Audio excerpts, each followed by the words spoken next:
Oi, gente, bem-vindos a mais um episódio aqui do podcast do Árvore do Futuro. Há alguns dias a gente publicou sobre um método de produção que ele faz com que as fazendas produzam mais carne e, ao mesmo tempo, com menos emissão de gases, né? Que é a integração lavoura-pecuária-floresta. E a nossa fonte para fazer essa matéria, que saiu no Árvore do Futuro, foi o zootecnista Joaquim Costa, que é da Embrapa, e ele está aqui hoje para falar com a gente sobre isso. Joaquim, pode dar um oi para o nosso público, pode ficar à vontade. Bom, olá, pessoal da Árvore do Futuro. Primeiro, agradecer a Evelyn pela oportunidade que ela vem nos dando de promover o nosso trabalho, né? E agradeço demais, assim, porque a gente percebe que o Maranhão tem um potencial produtivo muito grande ainda, né? Que a gente pode alcançar números bem melhores do que a gente tem hoje e gerar riqueza para o Estado. E uma das tecnologias que a gente tem disponível hoje, né, para o Estado, que é muito voltado para a pecuária e agricultura, é a integração lavoura-pecuária, a ILPE. Então, a gente vem desenvolvendo trabalho tanto de pesquisa como de transferência de tecnologia aqui e tem encontrado aí na Evelyn uma parceira excelente para a divulgação do trabalho. Então, agradeço demais. Né? A gente que agradece por vocês estarem aí sempre informando a gente quando a gente precisa, né, sobre esse assunto. E, bom, para começo de conversa, né, eu queria que o senhor contasse mais para o nosso público o que é a ILPF e a ILP, né, como que elas funcionam e como que é a fazenda que o senhor está trabalhando com elas aqui no Maranhão. Bom, a ILPF é o consórcio, né, de duas ou três atividades, né, em uma mesma área. Pode ser rotacionado, pode ser em sucessão, pode ser consórcio. Então, o que na prática isso significa? Numa mesma área, eu ter, por exemplo, pasto e árvores. Né? Posso ter produção de grãos, pode ter uma cultura de grãos, como milho, por exemplo, ou soja, enfim, né? Consorciado também com a pecuária e com a parte de silvicultura, a parte do plantio de árvores. E aí o modelo que determina, logicamente, é o produtor e as condições de mercado que ele tem, né, ali, logicamente, que aí é o produtor que faz essa demanda para a gente, né? Então, e aqui no Maranhão a gente tem um desafio grande, por exemplo, a gente já tem muita adoção desses sistemas, eles são bastante conhecidos, principalmente no Sudeste, Sul até mais que Sudeste, Centro-Oeste, então já são bem conhecidos, bem divulgados, e aqui a gente ainda está começando, digamos assim, né? ainda está no início aqui, mais para cima do Brasil. Então, a gente tem um desafio também que é a questão de gerar pesquisa. Né? Então, esses sistemas eles têm pesquisa, são validados para várias regiões do Brasil, mas para cá a gente ainda tem que fazer isso. Né? E aí a gente tem também o desafio dos modelos. Né? A gente sabe que um modelo que pode dar certo no Sul e Sudeste não vai ser, provavelmente, não vai ser o mesmo que dá certo aqui. Então, a gente tem que fazer essas adaptações, validações. Né? Então, tem todas essas nuances aí que a gente tem que lidar. Então, a gente da Embrapa aqui, e aí, logicamente, a gente não faz isso só, falei da parceria sua, que tem divulgado bastante o trabalho da gente, mas na pesquisa a gente tem a colaboração também da UEMA, né, muito forte, os professores Luciano Muniz e a Valéria Polinari também têm colaborado muito aqui, né, com os trabalhos, pessoal do Instituto Federal também, então, né, uma equipe, na verdade, a gente não faz nada sozinho, então tem toda uma equipe aí tentando gerar modelos e validar esses modelos aqui para o Estado. Né? E um dos grandes desafios, né, a gente já até na matéria anterior colocou isso, por exemplo, consórcio aqui, que a gente tem um consórcio natural, áreas muito grandes no estado de pastagem com palmeiras de babaçu. Né? Então,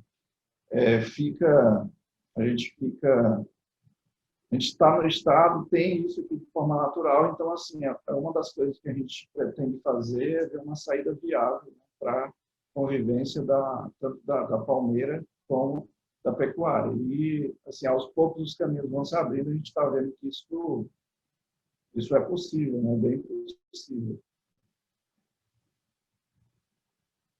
E, bom, né, o senhor já deu uma boa introdução sobre o que é a integração lavoura, pecuária e floresta. E aí, eu gostaria que o senhor comentasse um pouco, porque uma das premissas dela, né, é recuperar áreas degradadas, né? E aí eu gostaria que o senhor contasse para a gente como que isso é possível, né? Porque isso, o que me chamou mais atenção nesse tipo de produção é que ela consegue ser mais produtiva. Quando a gente conversou, por exemplo, isso aí eu estou falando para o público, né, para eles relembrarem, o senhor contou para mim que a produção estava acima da média maranhense, e aí quando eu fui comparar, ela também estava acima da média brasileira, dos arrobas, né, por hectare, a taxa de lotação também, que conseguiu aumentar 3 vezes mais, né? Então, isso são dados muito interessantes, e ao mesmo tempo ela consegue aliar essa produção com a redução de impactos ambientais e até mesmo com a recuperação de áreas degradadas, né? Como o Árvore do Futuro ele se preocupa muito com a pauta ambiental, eu gostaria que o senhor contasse mais um pouquinho para a gente sobre isso. Excelente, excelente sua pergunta aí. Bom, uma das premissas dos sistemas lá, né, década de 80 ainda, dos visionários, né, que trabalharam na construção desse modelo de integração lavoura, pecuária e floresta, que foi o João Carr, uma das coisas que eles vislumbravam era o seguinte: na parte de pecuária, principalmente, né, a gente tem produtividades muito baixas ainda. Você falou aí a questão do Maranhão, por exemplo. O Maranhão tem, em média, uma cabeça de gado, né, por hectare, só que uma cabeça, como a gente chama, de mamando a caducando. Então, animal velho até animal jovem, né?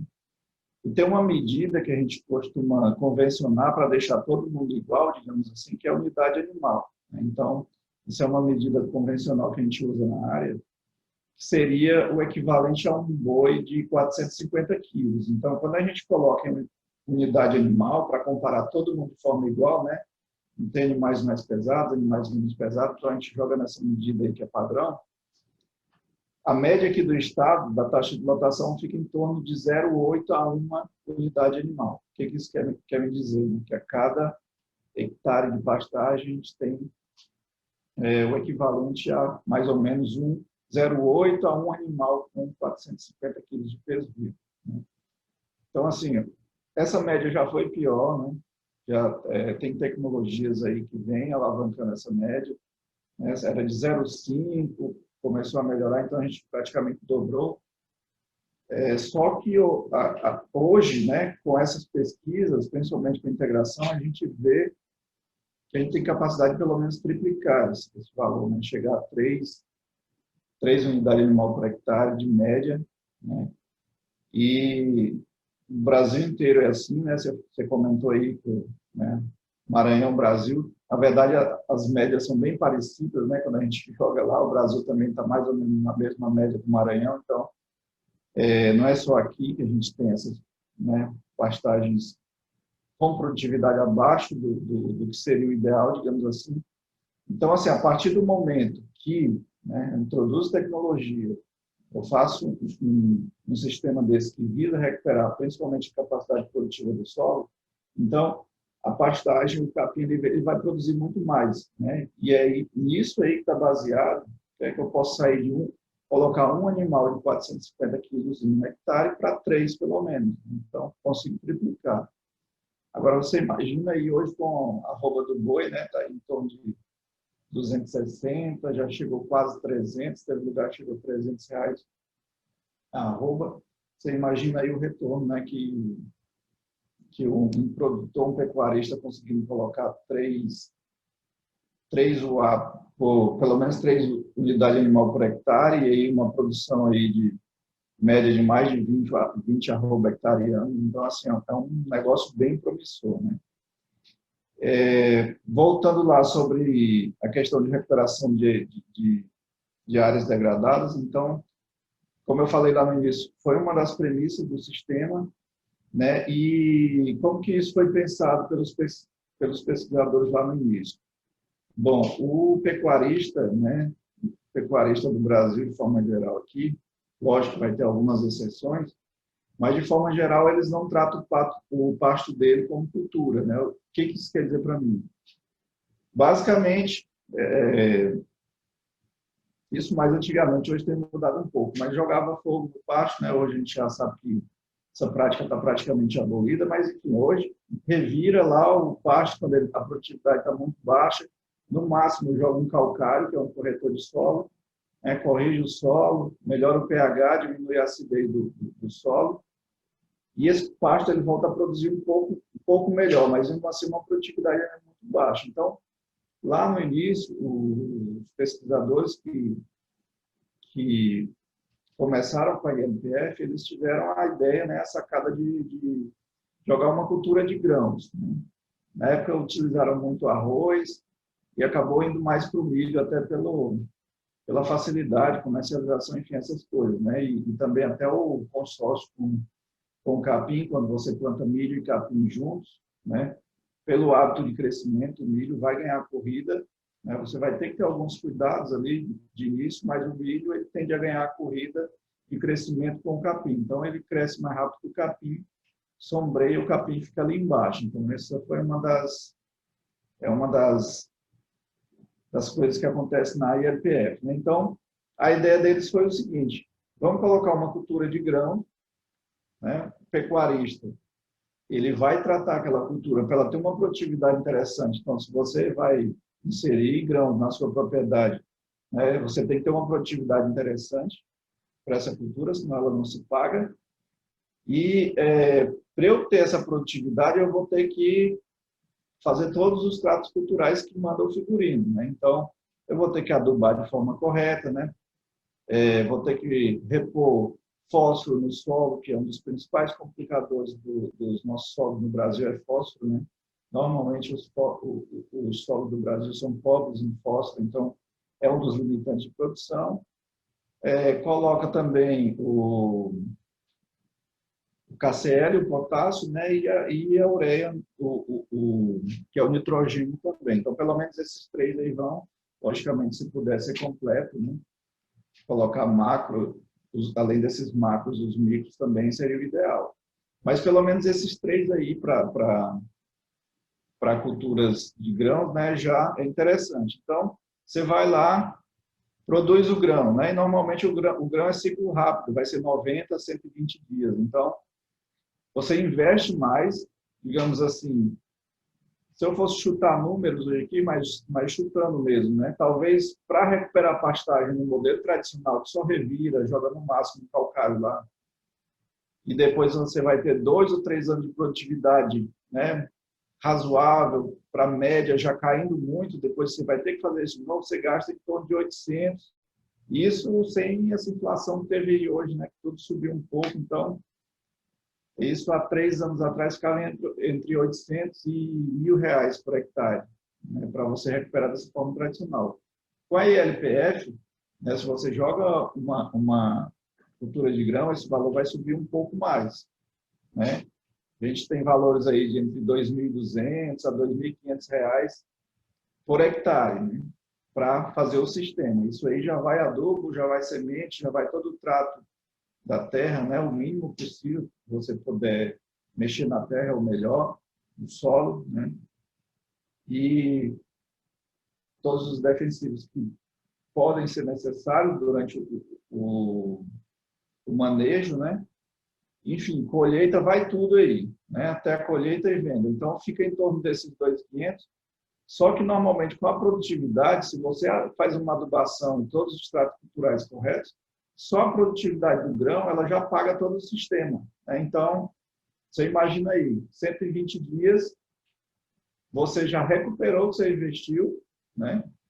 E aí, depois desses 120 dias, você já formou o pasto, né? Tirou o grão, ficou o pasto ali formado, esse pasto ele vai se beneficiar do adubo residual da cultura do grão e, logicamente, se quiser colocar árvores, né, também, e aí depende muito do local onde você está, por exemplo, aí na região de vocês, né, Ceilândia, Imperatriz, como tem uma demanda grande aí por celulose, principalmente pela Suzano, então árvores aí é outro negócio excelente, né? Então, se você quer fazer o sistema completo, então, perfeito, já ficou aí, né? Gastou 2.200, 2.500 por hectare, tem esse retorno rapidamente, em 4 meses no máximo, e depois vai ficar com a sua floresta e seu capim formado para os animais. Né? Então, não sei se eu consegui explicar direitinho para você como funciona, mas é basicamente isso. Né? Sim, respondeu, né?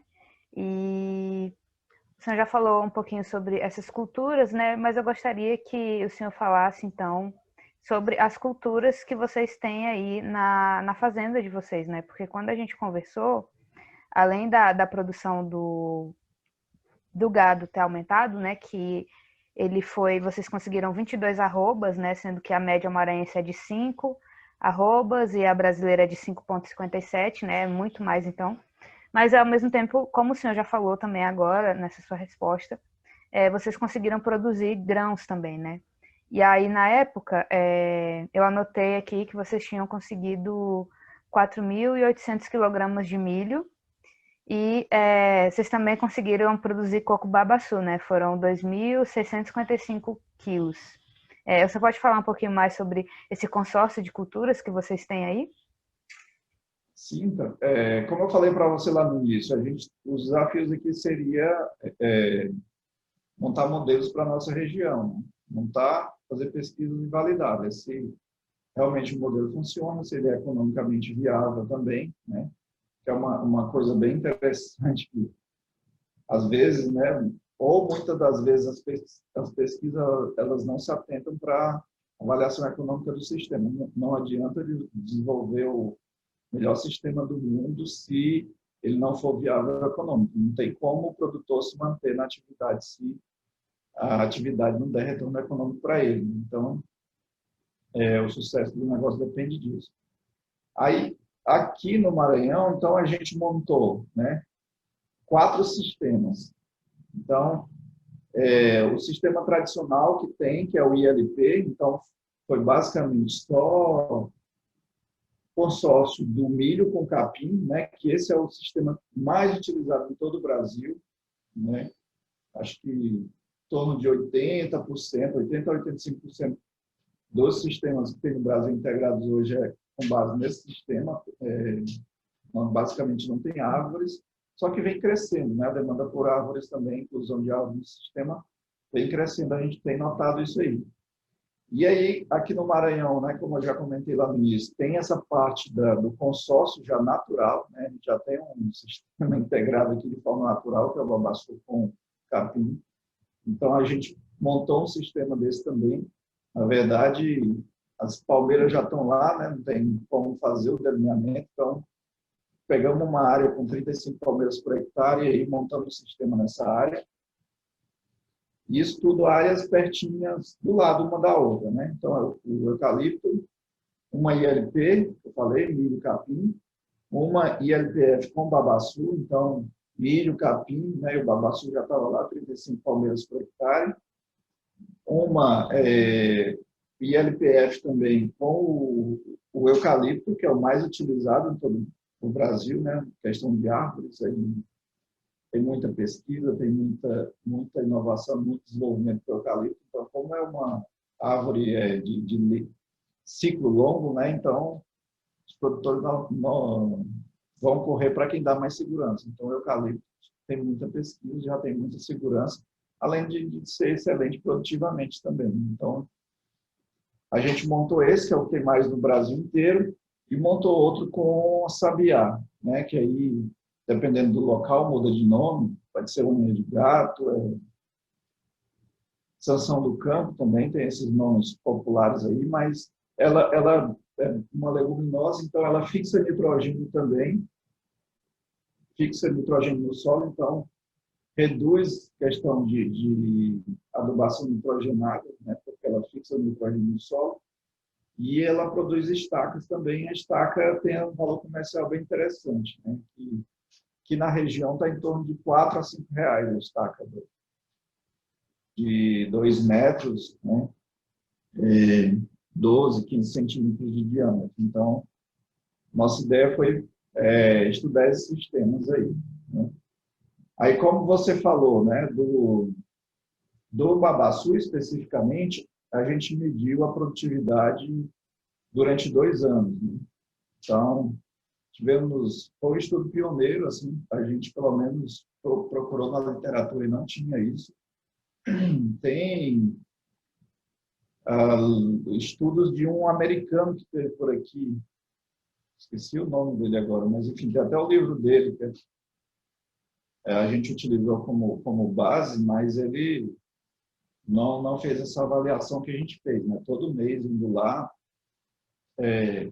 coletando os cocos, né? Contando o número de cocos, pesando. Então, a gente fez isso no sistema com o babaçu e foi bem interessante. Assim. A gente o estudo foi coordenado, inclusive, aqui por um colega que é biólogo da Embrapa Focais, também o Marcos Toledo. Já foi publicado, quem tiver interesse, está publicado até numa revista do Canadá. Mas foi bem interessante porque a gente viu assim, a produtividade dos cocos ao longo dos meses, né? E aí, pelo menos para a região, não sei se vai variar de acordo com a região, mas pelo menos para a região lá de Pindaranmirim, que é ali em Santo Inês, né? As produtividades do coco elas se concentraram nos meses de novembro, dezembro e janeiro. Então, assim, isso aí, para mim, já deu um estado interessante. Opa, um dos grandes problemas que os pecuaristas têm, né, de pindovas, brigar tanto, né, com o controle de pindovas, é a questão de que está caindo muito coco na área dele, está nascendo as pindovas todos os anos, né? Então, eu estado, se concentrar, por exemplo, na coleta do coco em novembro, dezembro, janeiro, paga diárias, se tiver comunidade tradicional que vive do coco babaçu próximo, né? Faz acordo com eles, pede para coletar nesse período, então já vai dar uma redução grande na questão de custos, né? De pindovas aí que vão nascer. E aí teve a questão também, a gente pegou essa produtividade aí, que deu em torno de 2.500 quilos, né, por hectare ano, e tem uma comunidade tradicional lá próxima da área experimental. Então, a gente fez um trabalho com elas lá, o colega Marcos, né, que coordenou isso aí, e elas coletavam os cocos, e lá elas basicamente só fazia um carvão e tirava a amêndoa e vendia a amêndoa, né? Quando você vai ver os preços, né, praticados para carvão e amêndoa do coco, são os menores preços, né, dos componentes que produzem o coco, dos produtos que você pode tirar do coco, são aqueles que o mercado paga o menor preço. Então, aí o colega Marcos, né, Marcos, Guilhermina e o Frazão, eles coordenaram cursos de capacitação para essas quebradeiras lá da região. Então, ao invés de fazer só tirar a amêndoa, né, e fazer carvão e vender só essas duas coisas, levaram outras quebradeiras aqui da região de Itapecuru-Mirim, que já são mais experientes, já têm mais trabalhos, enfim, já estão mais adiantados, né, já conseguem agregar mais valores ao babaçu, elas já conseguem extrair mais coisas, né? Foram lá, fizeram um curso com elas e aí, né, elas conseguiram também, além de tirar a amêndoa, né, fazer o óleo, dar curso para fazer óleo, que aí óleo, azeite é mais caro, né, o valor é bem melhor, e além disso, retirar o mesocarpo, né, que é aquela parte mais por fora do corpo, aquela mais branquinha, né, a mais, digamos assim, a mais fácil, mais mole do corpo, né. Então, aquele material ali, ele é muito rico em amido, né? Então, é uma fonte de carboidrato excelente, né? Muito energético. E aí, desse amido, que é extraído do coco babaçu, aí a gente já tem aqui vários produtos, né? Já tem biscoito, faz bolo, enfim, faz vários produtos aí, né? Atualmente, a Guilhermina, a colega Guilhermina aqui já está mais avançada, já tem café de babaçu, novos produtos que estão surgindo aí, né? Tem o sorvete de babaçu, então são coisas assim, sabe? Água na boca só de falar. Então, e além disso, agrega valor, né? Então, as quebradeiras de coco estão saindo aí de 700 a 800 reais por hectare ano. Nesse estudo aí que o Marcos coordenou, se elas conseguirem, né, diversificar, produzir farinha, produzir biscoito, produzir bolo, enfim, fazer outras coisas, pode chegar a um valor de até 30 mil reais hectare ano, né, com essa produtividade de coco que a gente teve lá com 35 palmeiras por hectare. Então, assim, é um estudo muito legal mesmo, né, mostrando todo o potencial de produção, de geração de riqueza que o babaçu tem, né? Então, assim, dá uma alegria, uma esperança muito boa para a gente, né, que a palmeira pode conviver com o pasto, né, se a gente conseguir fazer digamos assim, esse intermédio aí de ganha-ganha, né, tanto para as comunidades como para os pecuaristas, né.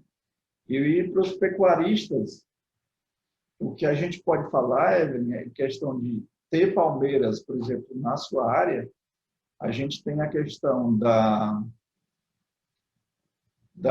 ambiência para o animal, né? Então, é bem fácil isso aí, você imaginar. Imagina aí você indo almoçar meio-dia num lugar a pleno sol, alguém coloca a mesa para você lá, uma cadeira, uma comida excelente. Não sei se você vai conseguir comer isso de forma normal, no meio do sol, meio-dia. A Ceilândia eu conheço, é bem quente, né? Então, imagine aí para o animal que não tem sombra na área, né? É basicamente a mesma coisa. A gente já ouviu até pecuaristas falando que pastos, áreas de pastagem com árvore no meio é ruim porque o animal fica preguiçoso, né? Ele não quer pastar na hora de meio-dia, nas horas mais quentes ele está só debaixo de árvores, mas isso é um processo natural e normal. E isso não é ruim, muito pelo contrário, né? Se o animal se ele está a pleno sol, né, meio-dia, horários mais quentes, ele está gerando muito calor interno ali. Então, ele não vai comer, porque quando você come, é até normal, a gente às vezes começa a comer e começa a suar, né? Isso aí também é geração de calor endógeno, né? Calor interno nosso que vai gerar, a partir do momento que a gente come, começa a quebrar ali as partículas do alimento, absorver, isso gera calor, né? Então, é normal gerar calor. Imagine aí você fazendo isso meio-dia, em pleno sol. Então, já está quente, você está gerando mais calor. Então, o animal não vai fazer isso. Lógico que tem sempre um ou dois animais no meio de 100 ali que destoam e vai contra isso, né? Mas, via de regra, eles cessam o consumo, né? Para não gerar mais calor. E assim, ao invés dele estar ganhando peso, né? O animal ele vai ter que dissipar calor. Então, ele tem que manter a homeotermia, que a gente chama, né? Que é aquela temperatura ideal, ali tem uma faixa, né? Para estar tudo funcionando direitinho no organismo.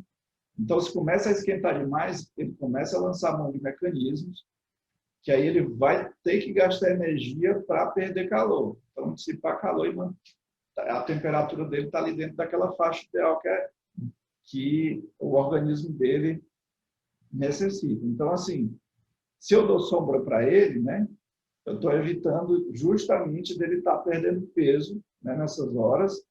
E ao invés de estar perdendo peso, ele está ali num clima ameno, então essa energia que seria canalizada para dissipar calor, ele está usando para ganhar peso, né? Formar músculo. Então, tem essa questão aí.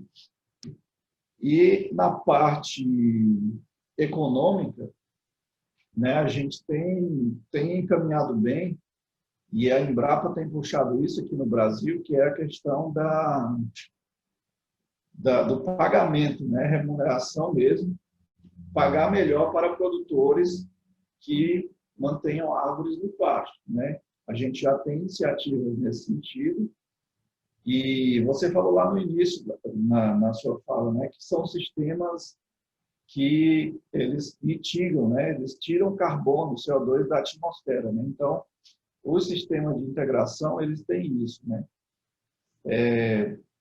O próprio ILP, quando não tem árvore, ele já consegue absorver mais do que emitir. Então, a gente tem um balanço que a gente chama de balanço negativo de carbono, né? Então, ele está emitindo uma certa quantidade de carbono para a atmosfera, só que ele está consumindo mais do que está emitindo, então um balanço negativo, né? E isso aí é bom demais para o ambiente. Quando coloca árvores, isso aí vai lá para cima, né? Porque a árvore vai estocando carbono ali também, então o estoque de carbono vai ser bem maior. Então vai consumir muito mais carbono do que vai emitir. E aí foi baseado nessas premissas que o pessoal começou a pensar, o pessoal lá da Embrapa de Campo Grande, né? O colega Giolo, a Fabiana, eles começaram a pensar como poderia remunerar melhor o produtor que está produzindo esse tipo de sistema, né, e está sendo amigo do ambiente também, né? Então, para não ficar só na conversa assim, o sistema é bonito, é ambientalmente correto, mas também tem algum retorno financeiro, né, para o produtor que está produzindo de forma ecologicamente correta. Então, aí começaram a desenvolver protocolos e isso gerou o carne carbono neutro, né, que a gente já tem hoje. Já é já está tudo certificado, já tem parceria, né? A Marfrig já comprou ideia, então, né, quem quiser, tiver curiosidade, pode pesquisar aí carne carbono neutro em Embrapa Marfrig. Então, a Marfrig já está pagando melhor os produtores, né, que produzem esse tipo de sistema, então pagam um preço melhor pela roupa do boi. E aí, a gente agora está em fase de melhorar isso aí, né? Aumentar, expandir esse tipo de certificação, né? Porque o carne carbono neutro ele foi basicamente para sistema de ILPF com eucalipto ou outro tipo de árvore com madeira nobre, né? Que demoram a degradar e devolver o carbono para o ambiente. Então, tem que ser um sistema que demore pelo menos 15 anos, né? A madeira ali seja degradada e volte o carbono para o ambiente.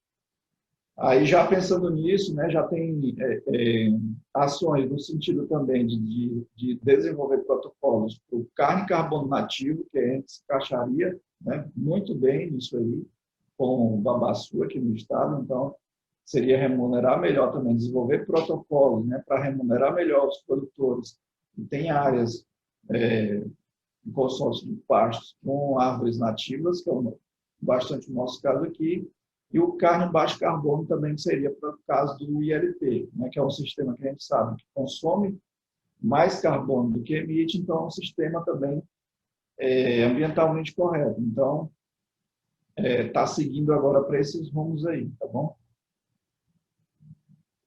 E além dessa remuneração da Embrapa, né, tem também o lucro que eles conseguem porque eles aumentam a produção, né? Quando a gente conversou da outra vez, o senhor contou sobre isso.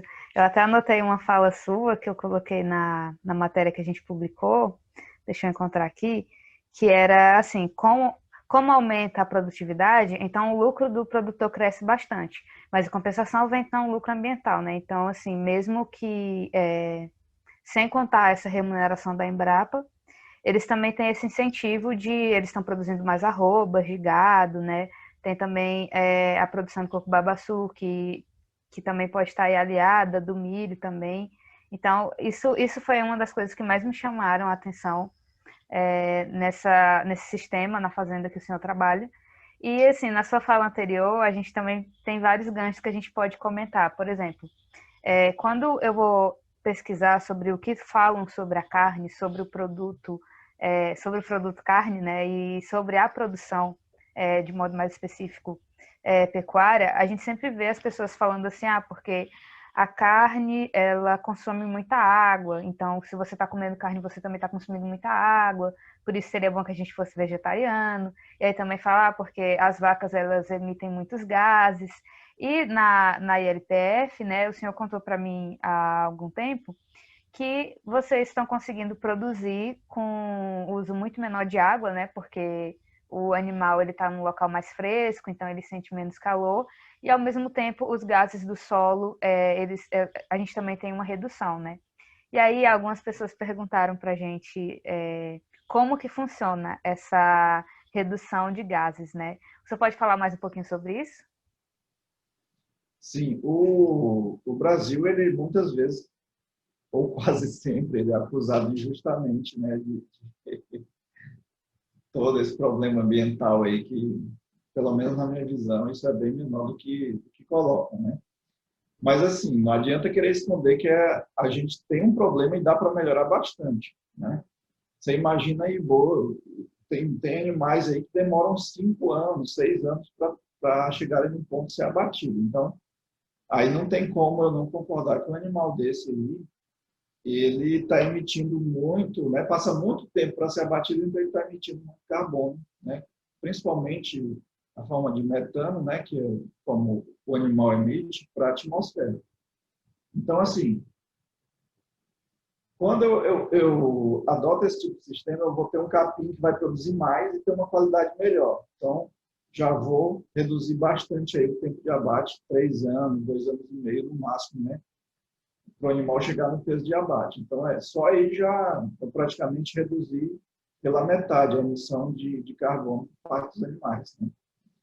E uma das coisas assim que leva também a acusarem justamente o Brasil da nossa pecuária emitir muito carbono é a questão de avaliar única e exclusivamente o animal. O animal ele não é só o animal está inserido em todo um sistema ali. Então, se tem árvore, né?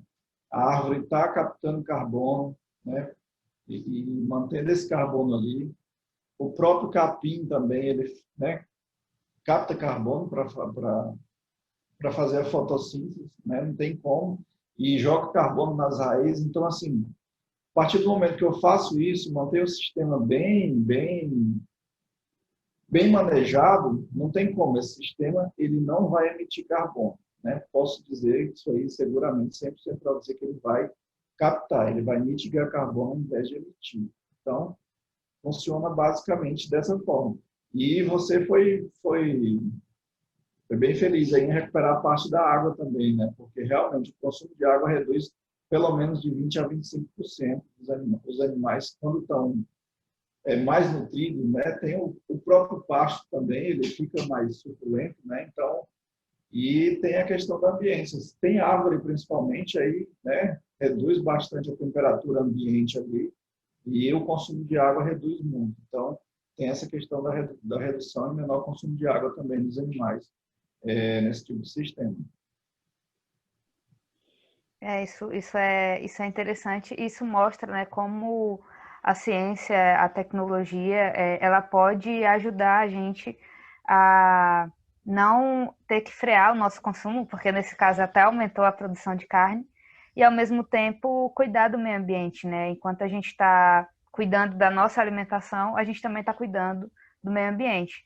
E outra fala sua que eu achei bem interessante agora foi sobre o trabalho das quebradeiras de coco, né? Eu sei que a gente já passou um pouco desse assunto, mas como foram vários, né, na sua fala eu vou ficar voltando um pouco, tá? E aí é interessante também, porque a gente sempre vê a imagem, né, do produtor rural, tanto que trabalha com a produção de grãos, de plantas em geral, né, como também do que produz o gado, né, a carne, como um vilão, né, que ele é inimigo das pessoas mais pobres, das minorias sociais, né, e nesse caso a fazenda que o senhor trabalha, eles estão ali trabalhando em conjunto, né, e aí eu queria que o senhor contasse mais para a gente, assim, como que funciona esse trabalho das quebradeiras de coco lá na ILPF. Bom, lá na região nem tem tanta comunidade assim, a gente até não conhecia, aí foi os colegas aqui que fizeram essa procura e conseguiram encontrar lá uma comunidade bem próxima. E aí já tem um outro projeto que o próprio Marcos coordena, que é um projeto financiado pelo GEF, pelo PNUD, né, que ele atua em 6 territórios no Brasil. E um dos territórios que foi escolhido para atuação foi o território do Médio Mearim, né, e lá, ali na região de Pedreiras, né, tem muita quebradeira de coco, então o Marcos já conhecia, né, toda a rede, então isso facilitou.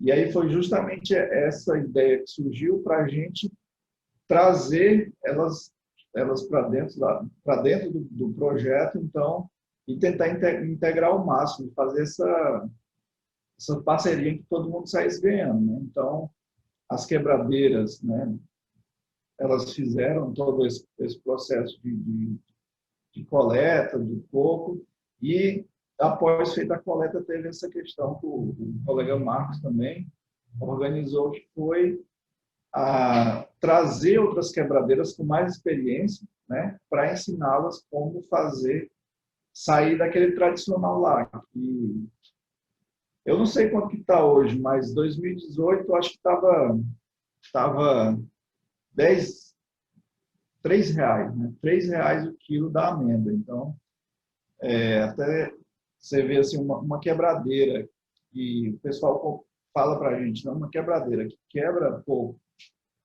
Uma das melhores quebra-coco, ela consegue quebrar 10 quilos por dia, no máximo. Então, você imagina aí, né, a renda de uma pessoa dessa, né, que quebra 10 quilos por dia, o quilo a R$ 3. Então, R$ 30 por dia, né? Uma diária realmente que ninguém merece. Então, a ideia dos colegas que trabalham com isso foi justamente, né, tentar mudar esse panorama. Além disso, eles acompanharam também. Eu fui com eles lá algumas vezes, mas eles estavam bem mais engajados, porque essa é mais a área deles também, né? A questão até do acompanhamento financeiro também, né? Das contas delas. Então, aquela parte de quanto elas estão gastando para produzir um pacote de biscoito, né? Para poder colocar o preço. Quanto gastou para produzir um bolo, para poder colocar o preço, para poder ter toda a remuneração, né? Então, saiu dessa questão do carvão e da amêndoa, basicamente, né, que é o que dá menos, né, dá um retorno muito baixo, e elas conseguiram agregar valor, principalmente produzindo biscoito e bolo lá também, né? Eu não sei se vocês já viram, mas lá na região de Pedreiras também tem outro produto lá que eu já tomei, que foi o mingau de açúcar também. É gostoso demais. Então, a gente já tem vários e vários produtos com babaçu que estão sendo desenvolvidos, né? E isso só agregando valor aos produtos. Então, assim, eu acredito demais, sabe? Se o babaçu vira algo que realmente dê dinheiro, é mais uma fonte de riqueza para o Estado, né? Porque quem consegue controlar o babaçu, você não consegue controlar nem querendo. Então, imagina aí se a gente consegue transformar isso em renda, né, para produtores, para quebradeiras, enfim, comunidade tradicional. Todo mundo vai sair ganhando com isso. Quem ganha principalmente é o Maranhão, né? E como que funciona para elas conseguirem entrar nessas fazendas e pegarem esse babaçu? Elas compram, eles deixam elas pegarem de graça? Como que funciona? Normalmente, eles deixam pegar de graça, né? Tem uma lei, eu não lembro agora se é estadual, mas eu acho que é municipal. Eu não lembro se é estadual ou municipal. Tem uma que protege o babaçu da derrubada, né, que eu acho que é estadual, né, que você não pode derrubar o babaçu, enfim, para derrubar tem que ter uma série de pré-requisitos lá. E tem a outra, que eu acho que essa é municipal. Então, alguns, ou quase todos os municípios que têm babaçu, essa lei meio que, digamos assim, é uma lei que o produtor tem que deixar, né, quem é de comunidade tradicional tem o acesso livre à coleta de cocos. Então, né, eu acho que, não sei, o colega Marcos poderia falar melhor, mas eu acho que funciona assim. Então, tem essa lei, né, que ela tem que ter acesso, né, as quebradeiras, ou enfim, quem é da comunidade tem que ter acesso à propriedade para coletar os cocos, né? E, enfim, eu acho que é assim que funciona. Eu encontrei aqui, enquanto o senhor falava, essa lei existe mesmo. E, bom, é muito interessante essa questão toda da ILPF, da produção que cresce, aliada a um desenvolvimento mais sustentável, né? E sobre essa questão do lucro e da sustentabilidade, né? Eu queria saber se tem algo que eu não perguntei para o senhor que o senhor gostaria de acrescentar sobre essa fazenda que o senhor trabalha. Não, acho que você foi super bem. Na verdade, assim, a gente deixa aberto. Quem tiver interesse de conhecer a área, tá bom? A gente sempre está por lá. Eu, particularmente, agora na pandemia, a Embrapa foi mais severa com a gente, assim, questão de viagens e tal. Então, na pandemia, eu fui agora uma única vez lá, mas os colegas da UEMA, né, os outros gestores do nosso grupo de estudos, que é o Gintegra também, quem tiver interesse em conhecer um pouco mais, coloca aí Gintegra, tem um canal no YouTube, tem várias palestras só com esse tema de sistemas integrados de produção. Então, eles estão sempre lá também, né? Os professores da UEMA estão sempre por lá. Então, quem tiver interesse, mais interesse em conhecer, né, pode buscar. Enfim, vocês podem pedir o meu contato para a Evelyn, tá bom, Evelyn? Eu autorizo você aí. Quem quiser ligar, conversar, enfim, ter mais material, tiver alguma dúvida, alguma pergunta, pode pedir meu contato aí para a Evelyn, que a gente conversa, que é o maior prazer de conversar sobre isso aí. Obrigada. O senhor está sempre disponível para a gente, né, quando a gente precisa falar sobre esse assunto. O Árvore do Futuro está muito contente de ter sua presença aqui hoje. Nosso público também, eu imagino que vão gostar muito quando for ao ar, porque foi uma das matérias que a gente teve mais engajamento, sabe? As pessoas ficaram muito contentes de saber que existe esse tipo de produção, que ela consegue aumentar, né, a produtividade e, ao mesmo tempo, ser mais sustentável, né? Ela consegue unir o lucro e a sustentabilidade. Então, parabéns pelo seu trabalho. E é isso, gente. Muito obrigada por terem assistido ao nosso podcast hoje, né? Ou escutado, se vocês estiverem ouvindo pelo Spotify. E até a próxima, gente.